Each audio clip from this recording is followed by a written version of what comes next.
हाय। आज हम बात करेंगे एक बहुत कॉमन सर्जरी जो हम प्रैक्टिस में करते हैं, उसको बोलते हैं नोज जॉब या राइनोप्लास्टी, सेप्टोप्लास्टी, राइनोसेप्टोप्लास्टी।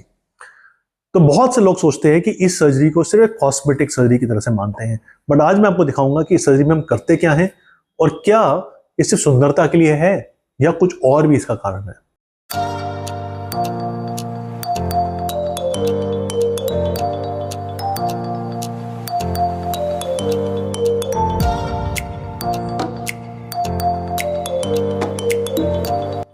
तो देखिए, ये हमारा राइनोप्लास्टी का मॉडल्स हैं जिसमें हम लोगों को सिखाते हैं कि राइनोप्लास्टी कैसे करते हैं। सो अगर मैं आपको दिखाऊं राइनोप्लास्टी में हम करते क्या हैं। राइनोप्लास्टी सर्जरी में हम नाक के अंदर एक इंसिजन देते हैं, बेस पे देते हैं, and we open the skin cover like a cover of a book, and then we modify your underlying structures of the knows.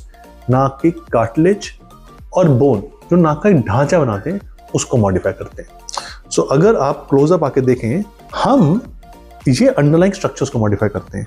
सो ये जो स्ट्रक्चर है इसको बोलते हैं लोअर लैटरल कार्टिलेज। अगर ये दूर दूर होता है तो आपका टिप चौड़ा होता है, हम पास ले आते हैं तो टिप शार्प बन जाती है।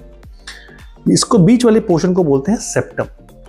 तो अगर आप देखें ये पेशेंट का बिल्कुल सीधा है, किसी किसी का सेप्टम टेढ़ा होता है, उसको बोलते हैं डिविएटेड नेजल सेप्टम, तो उसको भी सीधा किया जाता है।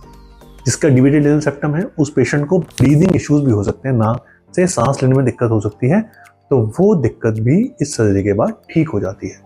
सो जी हाँ, rhinoplasty is not just for aesthetic concern, it is also to make our patient breathe better.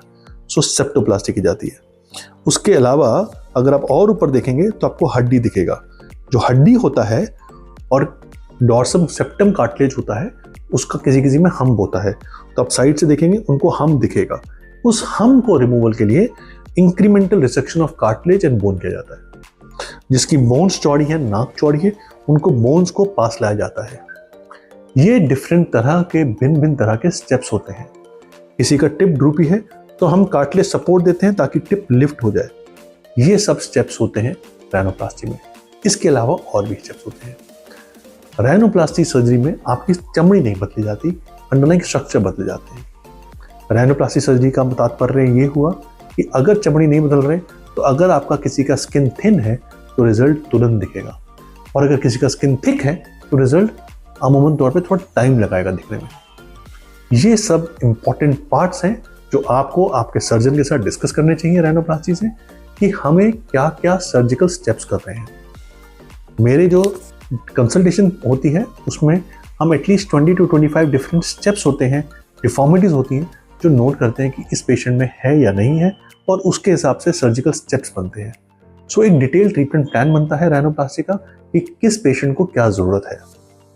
अगर बोनी मॉडिफिकेशंस करने की ज़रूरत है तो आपको पता ही है, हम अल्ट्रासोनिक या पिजोटोम राइनोप्लास्टी करते हैं, जिसकी वजह से टिश्यू ट्रॉमा कम होता है, रिकवरी फास्ट होती है, स्वेलिंग लूजिंग कम होता है।